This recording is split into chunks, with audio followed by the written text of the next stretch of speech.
Welcome back, everyone. I certainly hope that you had the opportunity to stretch those muscles. Maybe you had lunch, or if you're on the other side of the world, perhaps you are just having your dinner. Thank you so very much for joining us and for staying with us on day 2 of the 7th Regional Platform for Disaster Risk Reduction in the Americas and the Caribbean. So earlier we had our concurrent sessions, and now we're getting down to 2 special sessions. Our special session is extremely important when we consider the fact that Jamaica is the first Caribbean country, English-speaking also, to host a regional platform. And so this special session is about the Caribbean. The title is A Regional Approach to Coordination on Multi-Hazards, 2020 Lessons from the Caribbean. The organizers are the Caribbean Disaster Emergency Management Agency, CDEMA, the Government of Jamaica, Office of Disaster Preparedness and Emergency Management, OPDEM, Economic Commission for Latin America and the Caribbean, ECLAC, the Pan American Health Organization, or PAHO, the United Nations Programme for Development, UNDP, and our esteemed moderator for this special session is Horace Glaze, Acting Deputy Director General, Office of Disaster Preparedness and Emergency Management of Jamaica. We also have the Learning Lab, and that is a closed session. If you happen to register before, then you would have received a link in your inbox. Certainly go ahead, check to ensure that you have the link and click on the link. The title of that Learning Lab 2 is Forensic Investigations of Disasters, or FORIN, F-O-R-I-N.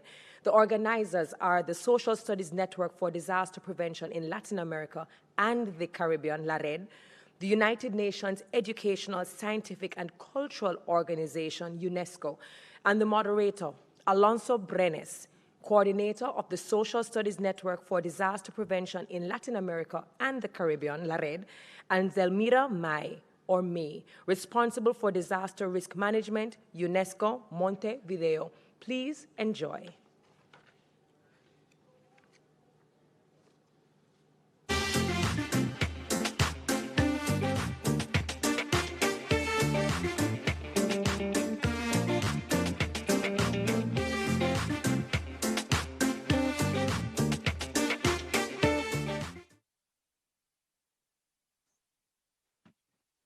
Good afternoon.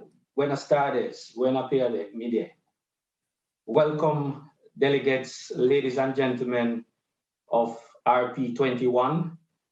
We have a very interesting special session 2 for you, the regional approach to coordination on multiple hazards, 2020 lessons from the Caribbean. Certainly, we will also be touching on a little of what transpired, given where we are in 2021, and also hearing a perspective also from the Americans, but our focus being the 2020 lessons within the Caribbean.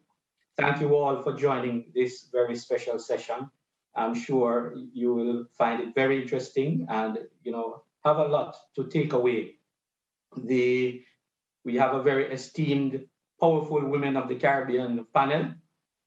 Firstly, let me introduce our main presenter, Miss Elizabeth Riley, the Chief Executive Director, or the Executive Director from the Caribbean Disaster Emergency Management Agency, as our main speaker. Then we have our panelists. Our first panelist is Miss Michelle Forbes, Director, National Emergency Management Organization of the St. Vincent and the Grenadines. Then we have Miss Cynthia Pisha, Associate Administrator of the Office of Policy and Program Analysis, the Federal Emergency Management Agency in the United States of America. We also have Dr. Joy St. John, Executive Director, Caribbean Public Health Agency, Karfa. And of course, we also have Ms. Claudia Herrera, Director, the Coordination Center for the Prevention of Disasters in the Central America and the Dominican Republic, CIPERDINAC. Thank you all again, participants, and we will move straight to our first speaker, Ms. Elizabeth Riley. Thank you very much, moderator, and good afternoon to you and to my fellow panelists. And thank you to all participants for joining this special session. We're very honored to have you. So in my presentation this afternoon, I want to start by setting a bit of a context and to track a little bit what happened in 2020. And of course, the first thing we have to talk about is the 2020 Atlantic hurricane season. As you know, this was a record-breaking season where we had 30 named storms, 14 of which became hurricanes and 7 were major hurricanes. Now, this, of course, is a reflection of what we will come to expect as we endure more of our changing climate in our region. But I also want to talk a little bit about the multi-hazard context, which is why we are here. So the hurricane season, that very active hurricane season, took place against the backdrop of COVID-19. We had our first cases in March of 2020. But in addition to that, we saw activity in a number of other areas and a number of other hazards. So towards the end of the year, we moved into the effusive eruption of the La Soufrière volcano in St. Vincent. And in October of 2020, we also had a situation where the FSO Nabarima, floating vessel which stores oil, posed a measure of threat just in the Gulf of Paria off of Trinidad and Tobago. So I think what this really signals is the type of complexity that we're seeing in our events, certainly in the Caribbean region, where we have hazards happening both concurrently as well as cascading.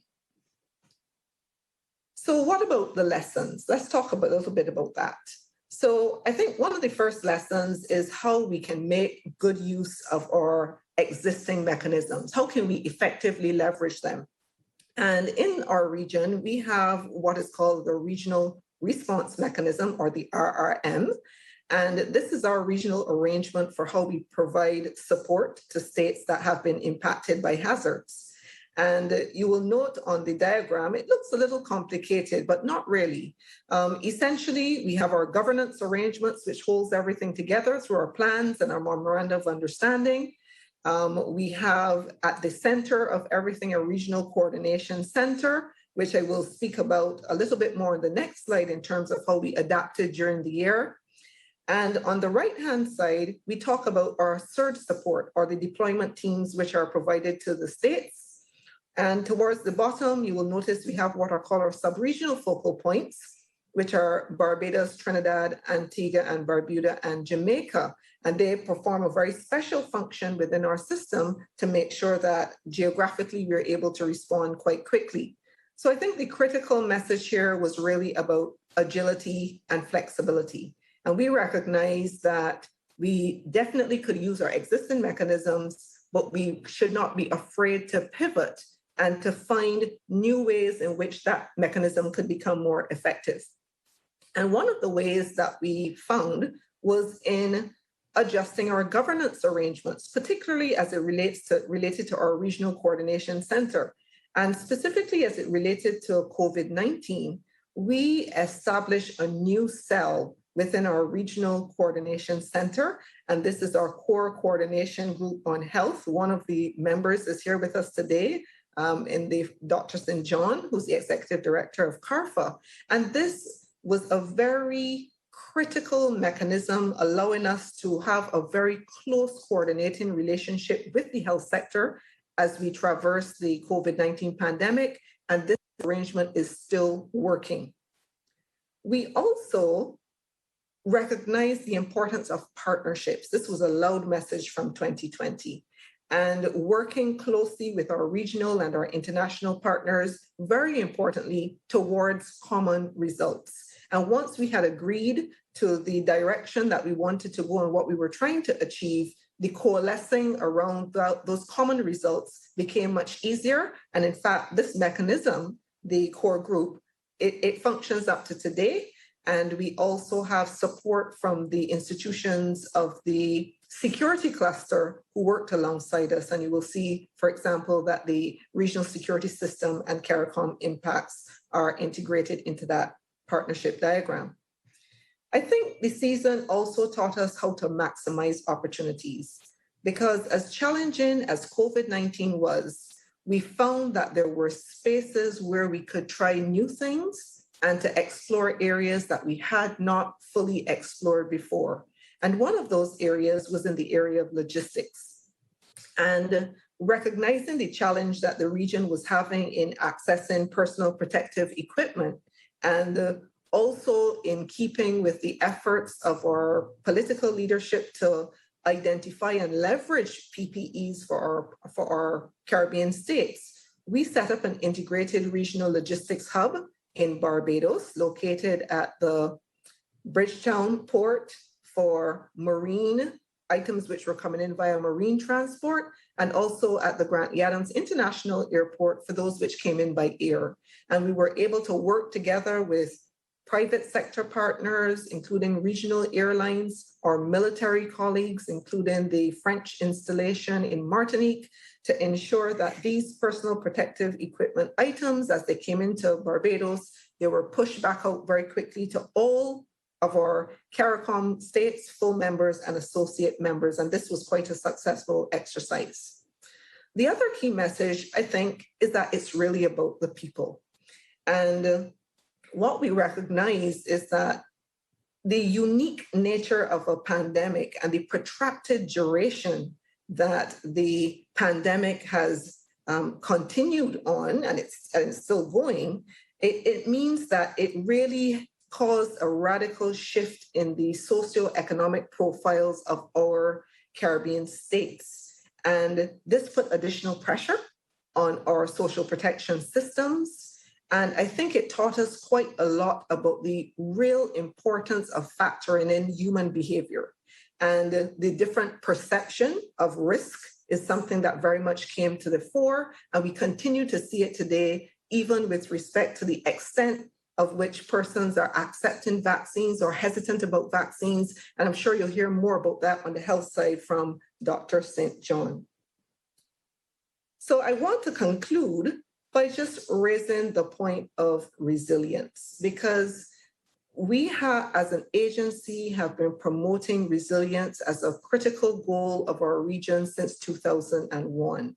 And in going through the 2020 season with the diversity of the hazards that we have faced, the new challenges that we have faced, the need to really adjust, be agile, be flexible, it really points us back to the central and foundational message that the work that we do, it must be focused on building resilience. And in doing so, there are a number of critical parameters that we have to treat with as we build that resilience, where we are looking at maximizing economic opportunities, where we are discussing operational readiness and recovery, environmental sustainability, social protection for the marginal and the most vulnerable, as well as safeguarding our infrastructure, because that is where we see a lot of losses happening in the region.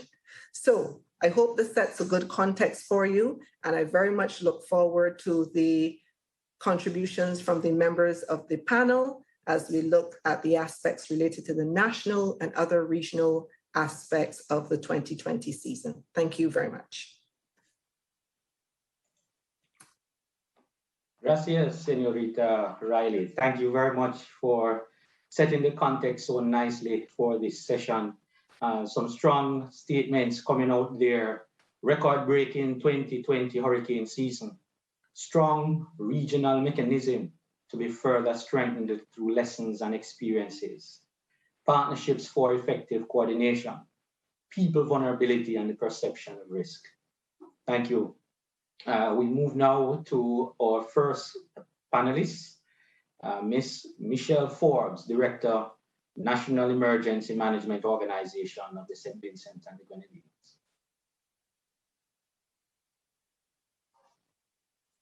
Good afternoon, everyone. Pleasure to be here, and welcome all to this session.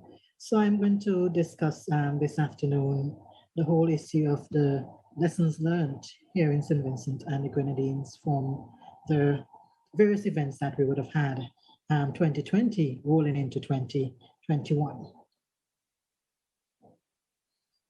So what do we start with? We started with COVID in March 2020 thereabout. We know it was around. We had our first case then in 2020. Then we had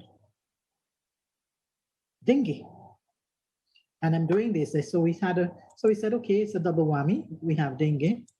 And in the case of the dengue, in 2020 period, we had 1,595 cases of dengue reported in that period, and then it continued again into 2021, where we had 2 deaths, and we had 7 deaths in 2020. We saw some cases declining in 2021, but by then we call that a double whammy. Then we were graced with the presence of the increasing activities of the volcano in December 2020.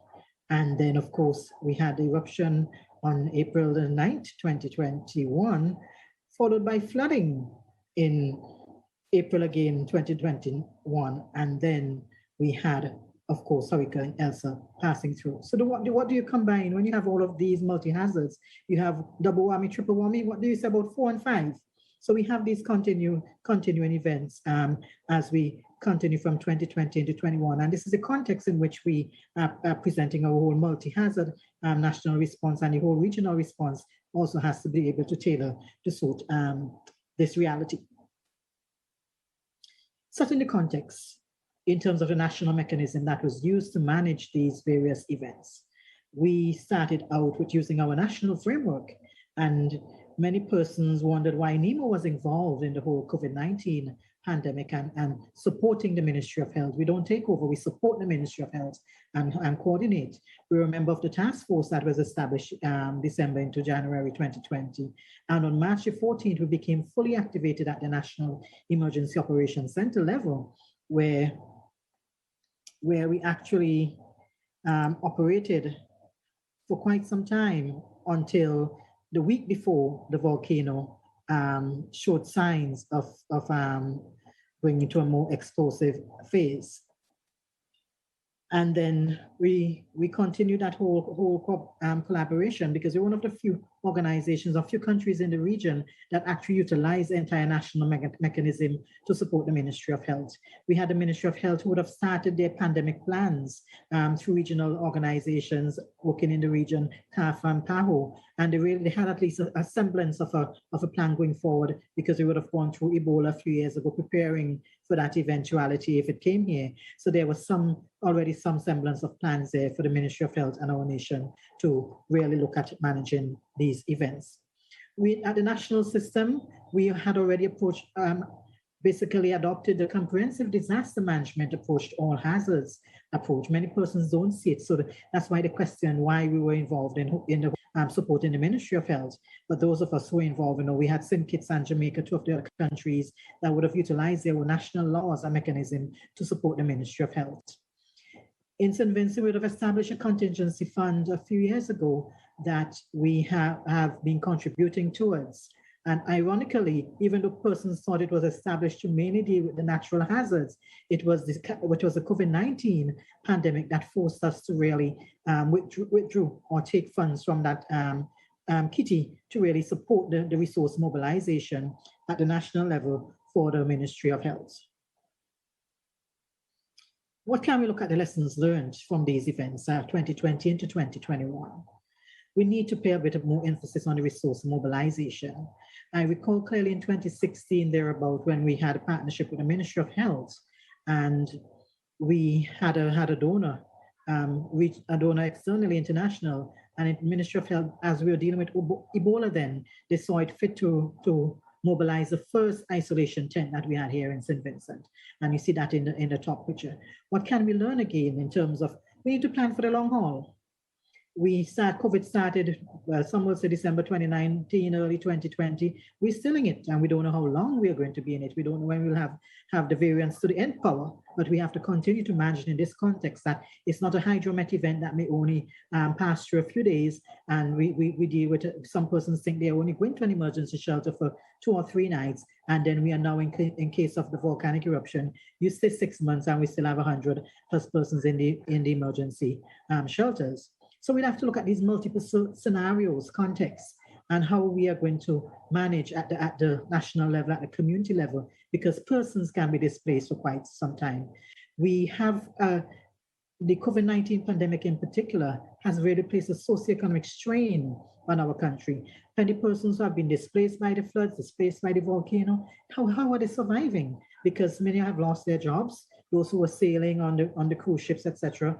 And now it places another strain on the country and economy. We saw the economy declining by 3.5% in 2020 from the COVID pandemic, and doubled with the volcanic eruption, we're looking at 6.5% thereabout. So we need to focus a lot of these things in terms of our looking at our resource mobilization, because we recognize that COVID had already basically disrupted our supply chain. We couldn't get cuts in preparing for the volcanic emergency. We were looking for supplies for the health sector, and it was difficult for us to really to manage in some cases.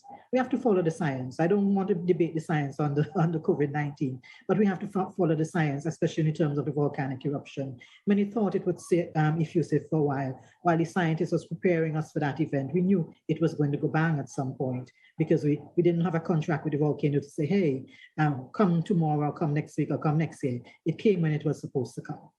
In lessons learned, we look at the data management tools, our logistics support systems. When we started out, for example, with the COVID, that was one of our challenges, and we saw it manifesting itself again in the volcano emergency. We didn't have those kind of tools to capture the information, capture passengers coming in as we'd like, issuing them with passes or exemptions coming into the country, to be able to really track to see what was happening with these families. So that is one of the some of the challenges that we have. Let's look at the regional coordination now aspect of it. I think my time is almost out. I really want to applaud the regional organizations that supported this event, these events in the region, like Karfa, the regional response mechanism through CIDEMA, and the RSS, who would have supported the Ministry of Health in particular, and us later with the scientists being able to bring the scientists to St. Vincent, taking the samples to Trinidad, and we have to tout this regional response mechanism that we have had. This is just a snapshot of things that have happened over the last few months, 2020 into 2021, recognizing that we need to also see the opportunities in our partnerships with our military organizations, the scientific community, and find alternative routes and means to get into communities. Because after Hurricane Elsa in July 1st, 2021, we had to get into the community by vote. Right, the way forward, as I wrap up, we need to really look at strengthening both our national and regional systems, strengthen our national disaster risk reduction plans, to talk about displacement, talk about pandemics, public health plans. I've never seen in my life one sector that would have actually created so many changes in their laws over this period of time, because they had to make amendments to the old public health laws, and also to basically formulate protocols, procedures to really manage this whole pandemic in the region. And I don't think St. Vincent and the Grenadines was no exception. We have to update our legal framework to support it, and we have to also focus on the ICT platform that can go across all hazards, all sectors.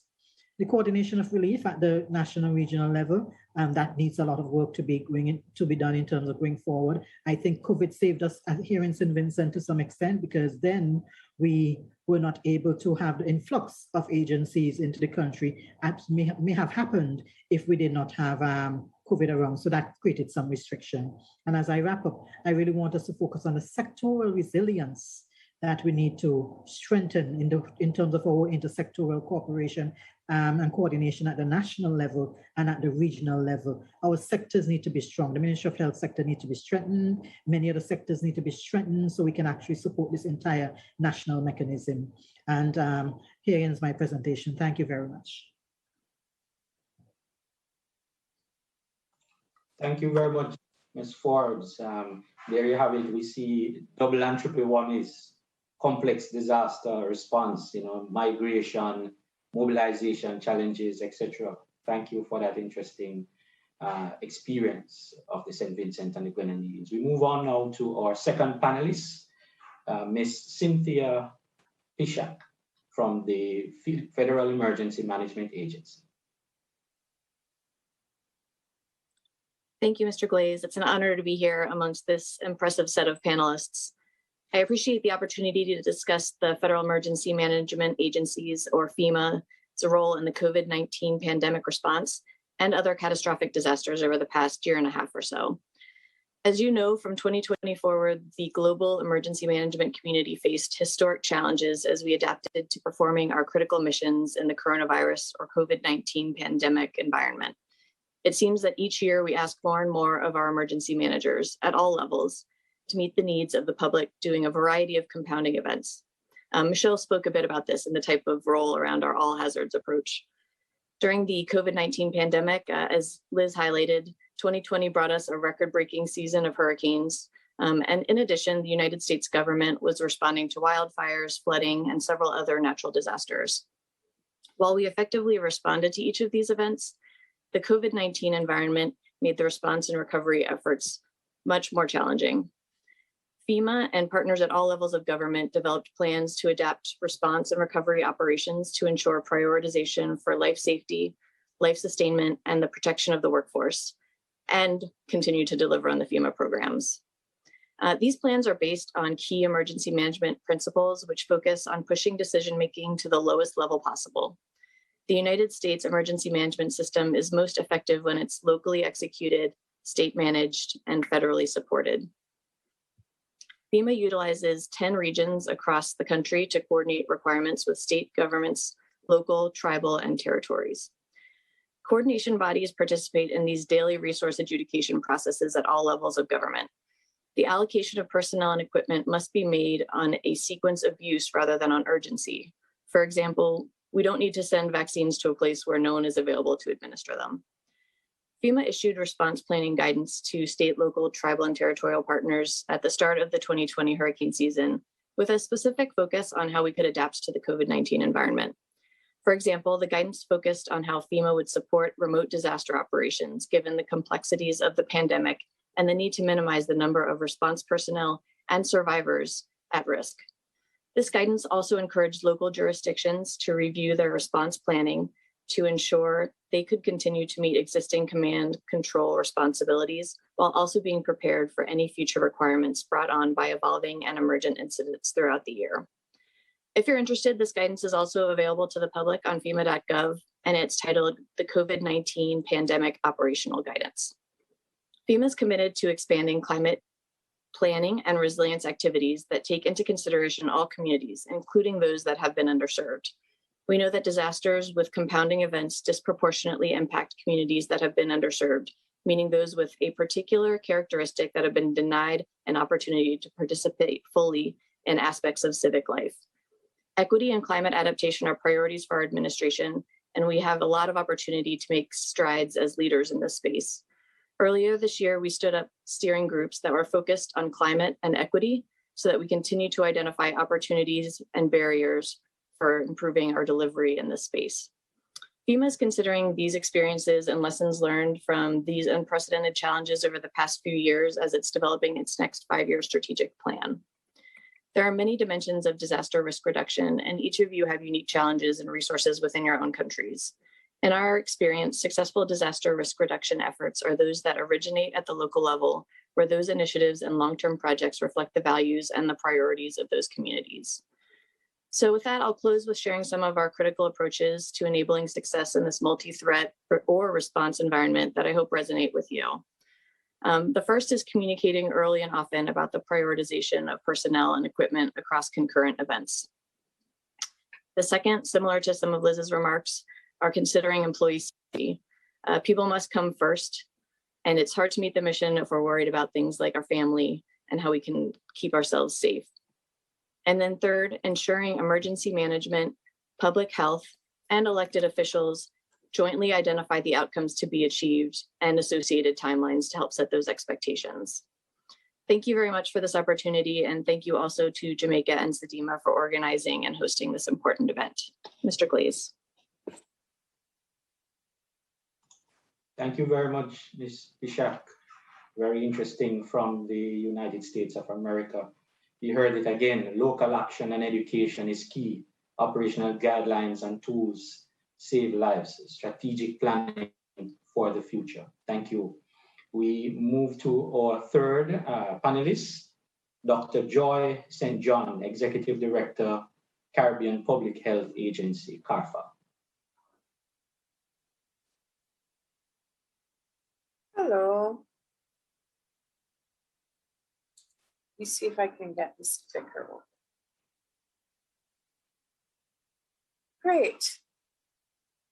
Lovely. So Karfa is going to give you a real quick snapshot into some of our work, some of the issues that we have dealt with in the recent months, and how we are trying to strengthen health systems to ensure that countries are resilient.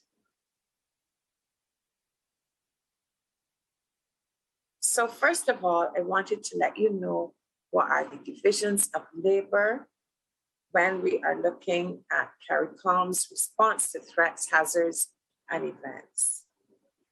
And if we are dealing with a strictly health-based event like COVID-19 showed itself to be, then usually Karfa will drive that response. But if we are dealing with the usual hazards, threats, and events that happen in the CARICOM region, Karfa becomes part of the SEDIMA response, where we will support with a public health perspective. For example, when there was the earthquake, we had a public health response which supported issues of air quality, also issues to do with shelters.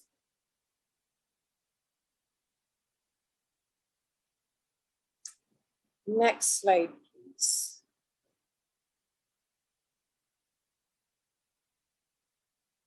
Right. So there is a think tank within Karfa called the Incident Management Team for Emergency Response. And this gives you a little idea of how we work. The Incident Management Team is certain to deal with all of the threats that are known to us. And also we are into forecasting. We're into looking to see what will be the outcome of new disease issues that we're seeing, or if we are noticing that it's time for the usual disease trend. Next slide, please.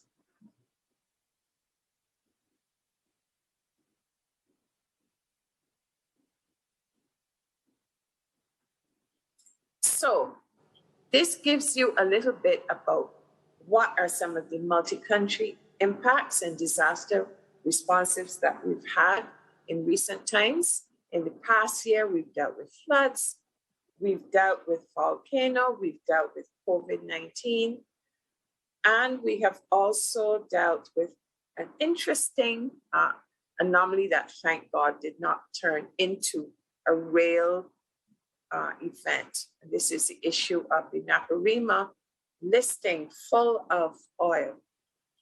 And it gives you an idea of the reason why we work so closely with SEDIMA, because at any moment in time, we can have all sorts of interesting issues. Let's give you an idea of some of the support that we gave to La Soufrière, the volcanic eruption in St. Vincent and the Grenadines. So we did things as expected as monitoring the disease trends within the shelters, to some even more interesting things like doing menus for those in the shelters. And also something we're quite proud of, something we worked with PAHO on, and this is EWARs in a box, a system of allowing tracking of disease trends, and doing this remotely. And here is something that we developed, and this was the whole issue of if we wanted to have an evacuation, and what were some of the ways in which we could do this safely in COVID times. We also had specific evaluations that we were able to conduct during the time. All of this went into strengthening the health systems. So here are some interventions that we have done with vector control. And remember, I told you, health-based events, not only has there been COVID-19, but seasonally, we always ensure that we are making the countries well protected and their systems well resourced, so there will be no great vector-borne disease outbreak. And we've done this all within the ambit of the security cluster of CARICOM. Ms. Riley would have referred to this as well. And this shows you the number of engagements we've had with ministers, with heads of customs, immigration, police, prison officers, as the pandemic evolved, and we wanted to ensure that they were all ready for the different issues. But we also ensured that we had a strengthened tourism sector. The Tourism and Health Program, we are very proud of it, and it came into its own during this COVID-19 time, so that we ensured that the tourism sector was strengthened even during a pandemic. And we also developed awards and an app to allow the tracking of disease.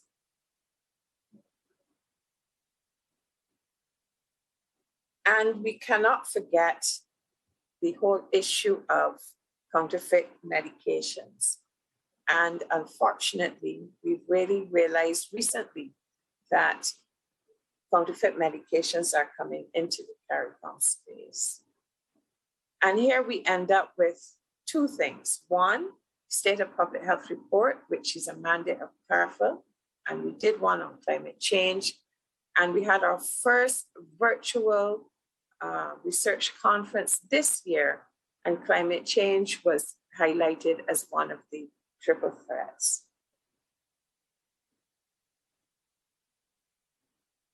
Over.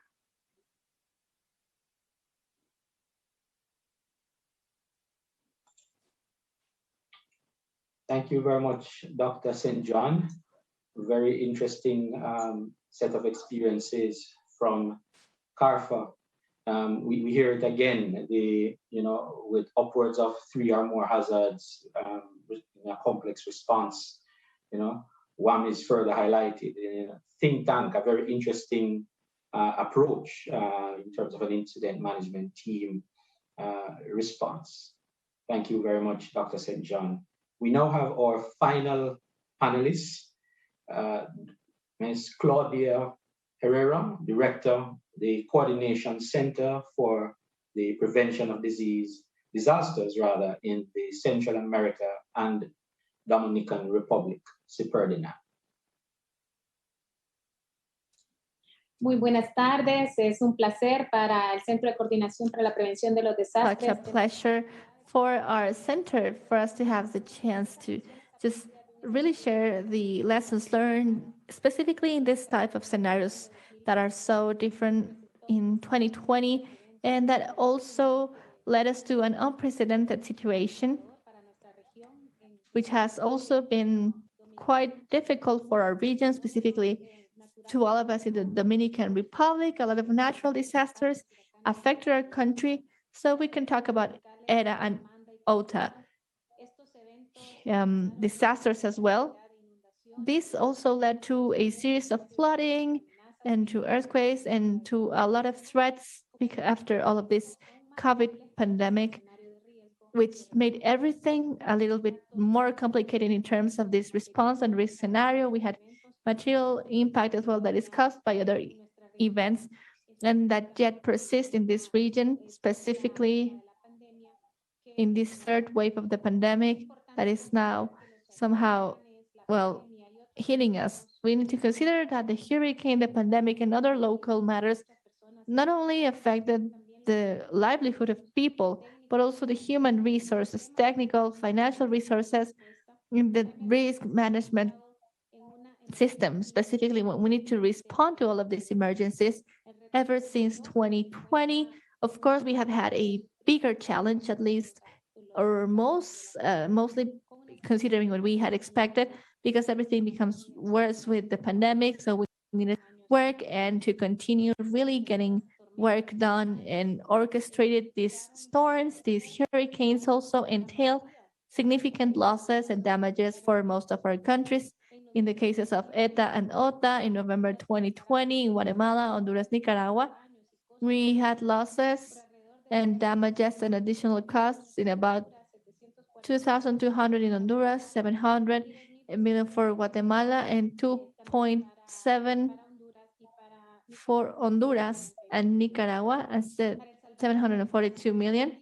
And in El Salvador, and also Amanda and Cristobal also entailed losses in an amount of 2 million, concentrated mainly in the private sectors. All countries, even those of us who were not directly hit or impacted on by these storms, they saw their financial activities hit as well, because their supply chains were not as smooth as possible. According to IMO in November 2020, we had that over 1 million persons need to be displaced in different countries, specifically in Central America, because of the impact of these hurricanes, ETA and IOTA, and some other flooding, earthquake situations. And this also led to the displacement of our population in a less visible way. We had, let's say, the sea level rising up as well. And this also led people to migrating. The impact of disasters on the Central American countries as well, just to continue developing and all of that. In 2020 also helped us. And also as part of what we're doing, this also hit the COVID-19 pandemic, and the consequence was that a lot of disasters were hit and for a short period of time, and also in terms of recovery and financing. So the financial impact and all of that somehow goes beyond these direct losses that affect our whole financial activity and all of these risks and all over, mainly all of the different scenarios that we needed to consider. I would like to highlight the different efforts that are being fostered and encouraged from our region. We need to have all of these COVID actions, specifically at a regional level. We have United Central America Against Coronavirus Actions, which was a set of joint actions to strengthen the national activities facing this pandemic. This also led to just putting all of our efforts together in terms of the climate change, and also in terms of this coordination platform, by means of which we were able to develop effective coordination management with international and national bodies for us to be able to get more information and the analysis on the exposure and vulnerability, and moreover, recovery and construction processes after all of this event that impacted on the region, the different risk situation and scenarios that took place, and also environmental factors as well in our region, in the framework of these Central American policies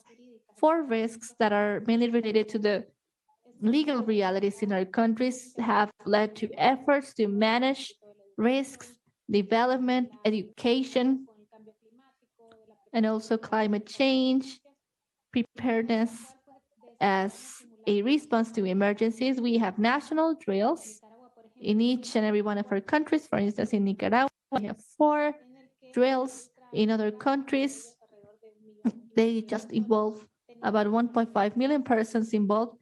That leads to about 6,000 scenarios nationwide.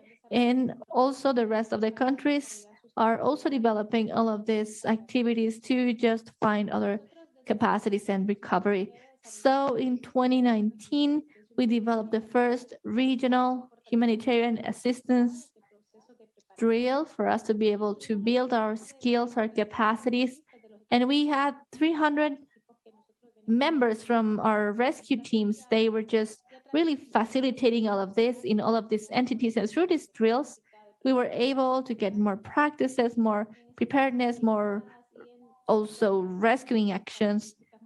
And all of this based on the different characteristics of a region, and which main purpose is to provide top quality humanitarian assistance. I would like to highlight that this year we have found a great opportunity that has been also supported and backed by the different governments at a national at a regional level as well, for us to continue just managing different actions, to put all of these agreements in place, to enforce them, and for us to be able to work together in just really addressing the different effects from this pandemic. And well, in addition to the different natural disasters and their consequences, and to do so, we are promoting actions to prioritize a well-being and welfare model based on nature, building more resilience, and also promoting gender equality, social inclusion, access to education, public healthcare services, food security, the respect of human rights, protection of immigrant population, and also strengthening those institutions that are part of that first baseline response, organized crime, and all of this in a cross-sectorial approach for us to be able to continue as a Central American region towards a sustainable development agenda in the framework of the actions that we have as part of the Central American policies, which are our guiding principles, and also the different undertakings assumed by our countries for us to continue just taking all of these efforts and pushing them forward. We need to continue striving for the defense, the effective protection of human rights, governance with particular emphasis on all vulnerable communities, the social, financial recovery, and everything that is related to sustainable development post-COVID-19, and also developing, fostering science, technology, creativity, innovation, and also promoting, let's say, more emphasis on this climate change struggle that we have for us to be able to have these four axes of our Central American policy. One of the key actions has to do with the development of a platform that also contributes to making informed decisions for these tools to just somehow manage information with our authorities, with these risk management systems. And also this allows just taking action specifically on information for the data analysis, and also for us to be able to view information in an area where we can classify and analyze and systematize all of these efforts that are taking place, and for them to somehow be a benchmark as a mitigation tool at an institutional level as well. This is going to provide regional information. We are also going to monitor and follow up on other events that also are part of, let's say, the atmospheric, biological, environmental aspects, up to the design and implementation of digital tools at an operational level as a response, and more importantly, related to operation, for us to be able to provide tools to our countries, tools to just address all of this in a crisis scenario, for us to be able to ensure resilient, safe communities that are capable of operating and also somehow recover facing all of these events. We also developed applications to reconnect data analysis on field to also support national efforts, field data collection devices, specific activities to run all of these activities, control panel to supervise under a regional perspective this whole COVID situation, and a monitoring activity for hydrological and environmental threats. We are also developing and taking efforts through a virtual campus. And we are just enabling the interpretation and use of the Earth, images that are taken from satellites. We also have scientific communities that are also helping us just strengthening all of this. We are in an unprecedented situation, in unprecedented times, and we need to work very closely with our population just by driving actions that can build this culture of prevention, mainly focused on having this comprehensive standpoint in view for us to have a more sustainable, resilient region where all actions are also somehow just focused on our vulnerable population and also in the framework of this recovery. As part of what we're doing, we're just focusing all of our efforts for us to be able to strengthen the different capacities that we have, for us to be able to better prepare just facing all of these multi-threats, for us to be able to ensure cooperation amongst our countries as well, and for us to be able to have better development conditions under these transformational actions, for us to be able to guide and drive all of our actions towards that with a better orchestration and cooperation across all of these sectors, and for us to not just manage disasters, but to evidently truly manage this risk across all levels. And that's precisely where we are focusing most of our efforts. Thank you so much for just being here with me today. Thank you very much, Ms. Herrera from the PREDINAC. A very interesting perspective from the Central Americas. Different dynamics within our cultures, but certainly similar effects on our people, similar vulnerabilities, climate change, multi-stakeholder and multi-sectoral responses, drills and exercises for critical preparedness and response action. Thank you. Ladies and gentlemen, we are now at the end of the round of speakers. We will open the floor for questions and answers. Unfortunately, given the time, we will be restricting the question and answer online to only 2 delegates from the floor. We will go to those 2 delegates we have selected. First up, we will have Rhea Piera from the International Federation of the Red Cross. Please take the floor.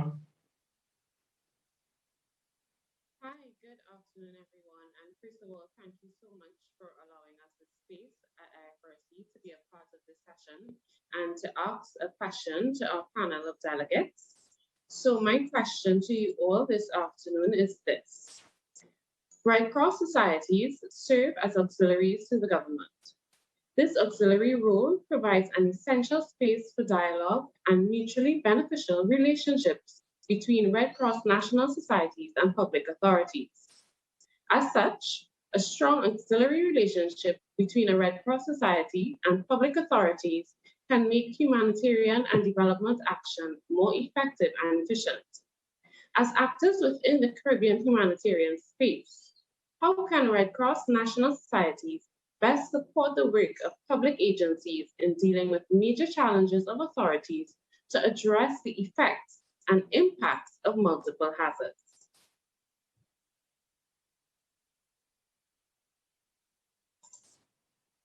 Thank you very much, Ms. Spear. I will pose these questions to 2 of our delegates. Ms. Riley, I'm going to put you on the spot to get a Caribbean perspective. And then I'm also going to take a country perspective on their response to that question from Ms. Forbes. Ms. Riley? Thank you very much, Mr. Glaze, and thank you to Ms. Pierre for the question. And of course, the International Federation is a very important partner of the SEDEMA coordinating unit and indeed the SEDEMA system. And in terms of how we can strengthen that interface between the IFRC and the regional system, I think it is about seamless interfacing. Let me just phrase it that way, because the importance of partners who work within the context of the regional response mechanism is that they need to fully integrate into the regional mechanism. And I think we have, as partners, gone quite a way with respect to this, where we have spent quite a bit of time examining the systems which operate and which guide the two institutions, and also to see the best ways in which we can work more closely together while still maintaining the recognition that the entities in themselves have their own reporting requirements and also obligations to their particular partners and their constituencies. Just one other point I would want to add, and this is really within the context of the programming and how we are working together from a programmatic perspective, because I think this work definitely starts ahead of the actual emergencies. It's about how we are able to streamline the opportunities for congruence in the training that we're undertaking across the region, and also how we can work collaboratively on the articulation of standards which are of mutual interest and of mutual benefit to both organizations. And I think this is where sometimes the challenge will come, since we both have interactions at that community level. And so the continued efforts, I think, of both of us as institutions to ensure that we bring better alignment to those interventions across the region is something that's going to be very critical. Thank you, Ms. Riley. Ms. Forbes, your perspective?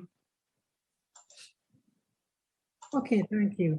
The Red Cross is already integrated into the national system here in St. Vincent and Grenadines, and in many of the English-speaking Caribbean countries, it's the same. So there isn't to say that we need to integrate them a bit more, because they're part of the national system and they support us throughout all defense. And I will just give you an example that I raised on one of the earlier panel.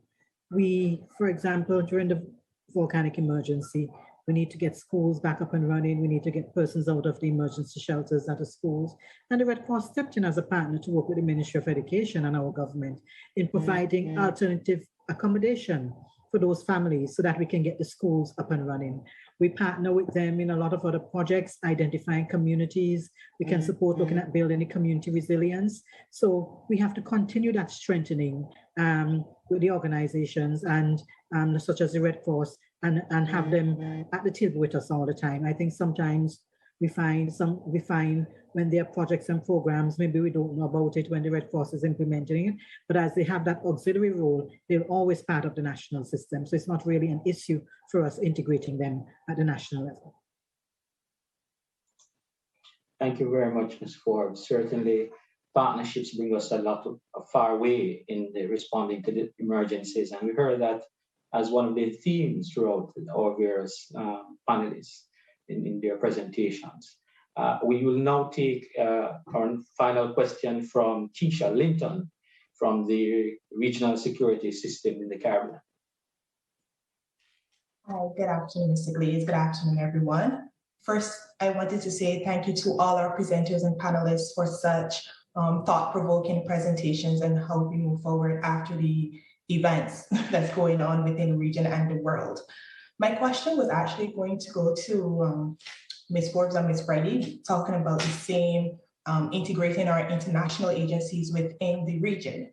However, I will now pose that question to Cynthia, noting that with the current increase and frequency in hydrometeorological hazards, and given the seismic activities that have been occurring in the region over the last couple of years, and unfortunately noting some of the resources that are lacking within the region, wanted to know how does Cynthia see FEMA integrating and offering support to the Caribbean?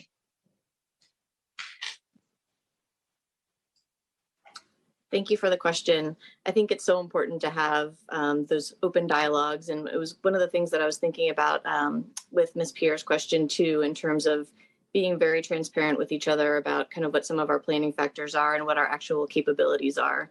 And so having that kind of open around what are opportunities, what are things that we might know are risks or capability gaps that we should be able to think about and talk to each other about and plan for more broadly.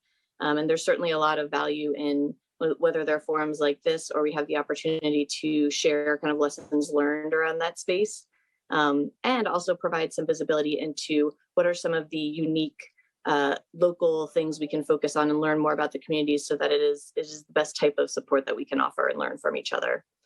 So that would be my answer to your question. Yeah, thank you very much, Ms. Pisha from FEMA. Thank you all the members from our panelists, our main speaker, Ms. Elizabeth Riley, Ms. Cynthia Spishnak, Dr. Joy St. John, Ms. Claudia Herrera, and Ms. Michelle Forbes from the National Emergency Management Organization, St. Vincent and the Grenadines. That's all the time we have, ladies and gentlemen. It has been a very interesting session. Thank you all very much for sharing with us, and do have a very good rest of the afternoon. Thank you all.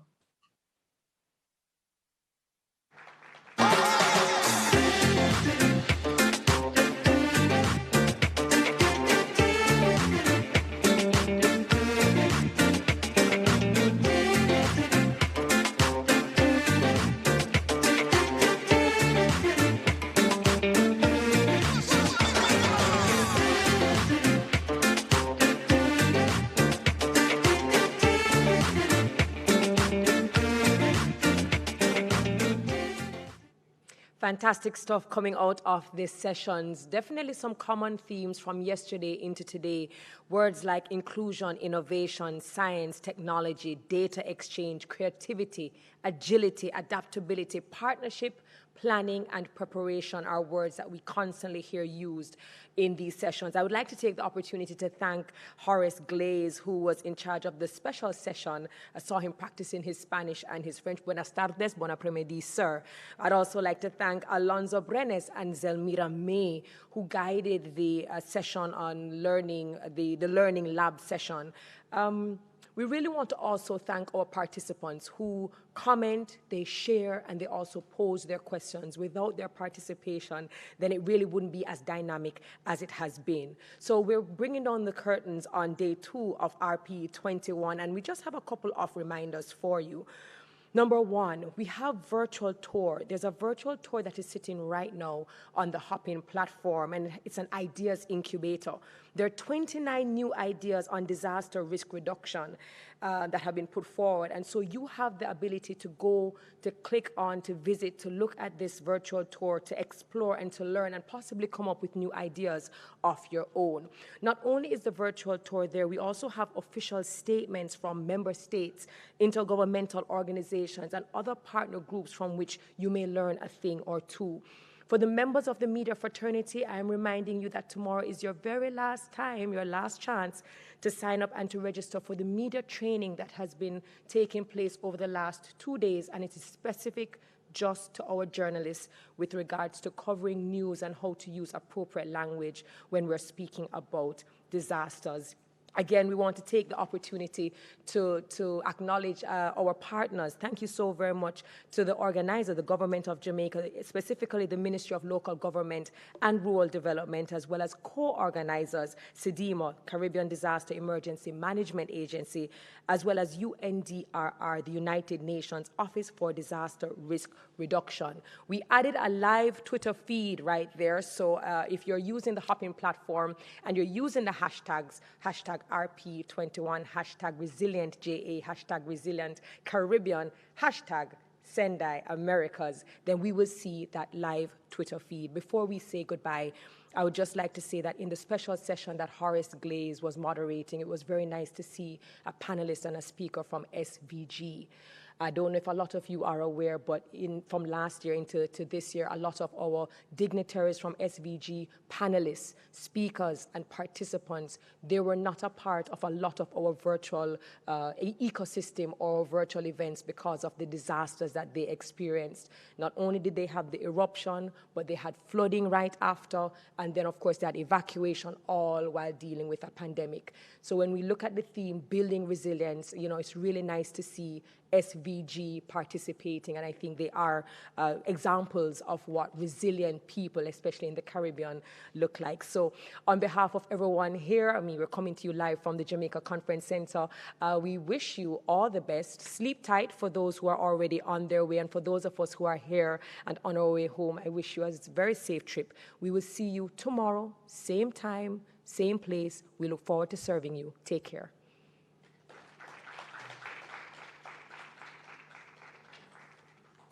Thank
you.